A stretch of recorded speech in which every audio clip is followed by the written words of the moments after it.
बहुत समय पहले, जब इंसान का नामो निशान भी नहीं था, धरती पर सबसे ताकतवर क्रीचर्स का राज था डायनासोर्स। ये छोटे से लेकर बहुत ही विशाल आकार के होते थे।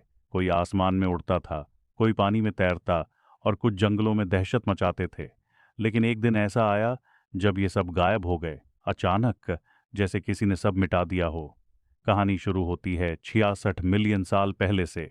उस समय अर्थ का क्लाइमेट बहुत डिफरेंट था, वार्म, ह्यूमिड और चारों तरफ डेंस फॉरेस्ट थे। डायनासोर्स दुनिया के हर हिस्से में थे, नॉर्थ अमेरिका, एशिया, अफ्रीका, हर कॉन्टिनेंट पर। लेकिन फिर एक ऐसी घटना हुई जिसने न सिर्फ डायनासोर्स बल्कि कई और जानवरों को भी खत्म कर दिया।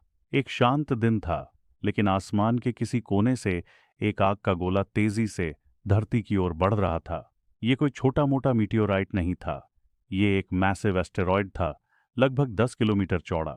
साइंटिस्ट मानते हैं कि ये एस्टेरॉयड मेक्सिको के युकटान पेनिनसुला में क्रैश हुआ, जिसकी वजह से बनी एक बहुत बड़ी क्रेटर, जिसे आज हम चिकस्लुप क्रेटर के नाम से जानते हैं। जब एस्टेरॉयड ने धरती को हिट किया तो उसका इम्पैक्ट अनइमेजिनेबल था। इमेजिन करो, एक एक्सप्लोजन इतना पावरफुल कि उससे निकलने वाली एनर्जी लाखों न्यूक्लियर बॉम्ब्स के बराबर थी। पूरी धरती शेक करने लगी। सबसे पहले तो इमीडिएट इम्पैक्ट से नियर बाय रीजन में मौजूद सारे क्रीचर्स खत्म हो गए। डायनासोर्स जो उस एरिया में थे, वो तो उसी मोमेंट में जलकर राख हो गए। लेकिन कहानी यहीं खत्म नहीं होती। उस एक्सप्लोजन ने इतनी डस्ट और डिब्री एटमॉस्फेयर में फैलाई कि सूरज की रोशनी धरती तक पहुंचनी बंद हो गई।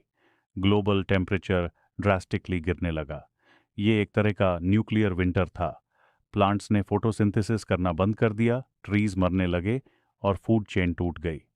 हर्बीवोरस डायनासोर्स के पास खाने को कुछ नहीं बचा, और जब ये मरे तो कार्निवोरस डायनासोर्स के लिए भी फूड खत्म हो गया। धीरे धीरे सारे डायनासोर्स एक्सटिंक्ट होने लगे। डायनासोर्स के साथ साथ और भी जानवर जैसे एमोनाइट्स, समंदर में पाए जाने वाले पटीरोसॉर्स, उड़ने वाले रेप्टाइल्स और कई तरह के मरीन रेप्टाइल्स भी एक्सटिंक्ट हो गए। लेकिन ये एक्सटिंक्शन सिर्फ एक एस्ट्रॉयड की वजह से नहीं हुआ। कुछ साइंटिस्ट्स मानते हैं कि उस समय डेक्कन ट्रैप्स नाम की वॉल्केनिक इरप्शंस भी चल रही थीं, जो आज के इंडिया में थीं। लावा पूरे रीजन में फैल रहा था और एटमॉस्फेयर में बहुत सारे टॉक्सिक गैसेस जैसे सल्फर डाइऑक्साइड और कार्बन डाइऑक्साइड भर रहे थे। इससे एसिड रेन हुई, या तापमान और भी ज्यादा गिरा और क्लाइमेट पूरी तरह से अस्थिर हो गया। मतलब ये एक पूर्णकालिक तूफान था। एस्टेरॉयड का इम्पैक्ट, वॉल्केनिक इरप्शंस, एटमॉस्फेयर में डस्ट और गैसेस, सनलाइट का ब्लॉक होना और फूड चेन का टूटना। लेकिन एक्सटिंक्शन सिर्फ डायनासोर्स तक ही सीमित नहीं रहा। कुछ और एनिमल्स भी एक्सटिंक्ट हुए, जैसे कुछ स्पीसीज ऑफ मरीन मोलस्क, कई प्रकार की इंसेक्ट्स, कई एम्फीबियंस और रेप्टाइल्स। लेकिन इंटरेस्टिंगली कुछ क्रीचर्स सरवाइव भी कर गए, जैसे छोटे मैमल्स, कुछ बर्ड्स, क्रोकोडाइल्स, टर्टल्स और deep sea creatures. Scientist believe करते हैं कि जो एनिमल्स छोटे थे, अंडरग्राउंड रह सकते थे या कम फूड में सरवाइव कर सकते थे, वही स्पीसीज बच पाईं। बर्ड्स, जिन्हें मॉडर्न डे डायनासोर्स कहा जाता है, वो शायद उन फ्लाइंग डायनासोर से इवॉल्व्ड हुई जो इस डिजास्टर को सरवाइव कर पाईं। And from those tiny mammals eventually evolved primates और फिर इंसान। अब इमेजिन करो, अगर वो एस्ट्रॉयड कभी नहीं गिरता तो शायद आज भी धरती पर डायनासोर्स का ही राज होता और इंसान कभी डेवलप नहीं हो पाते। ये एक्सटिंक्शन एक वार्निंग भी थी और एक मौका भी। वार्निंग कि नेचर कितना अनप्रेडिक्टेबल हो सकता है, मौका नए जीवन को इवॉल्व करने का।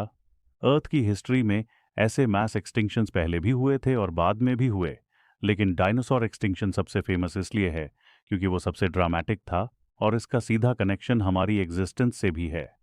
आज साइंटिस्ट्स फॉसिल रिकॉर्ड्स, रॉक्स और सी सेडिमेंट से ये सारी जानकारी निकालते हैं। कई जगहों पर हमें सडन लेयर ऑफ इरिडियम मिला है, जो स्पेस रॉक्स में मिलता है, और वो प्रूफ है कि एस्टेरॉयड इम्पैक्ट हुआ था।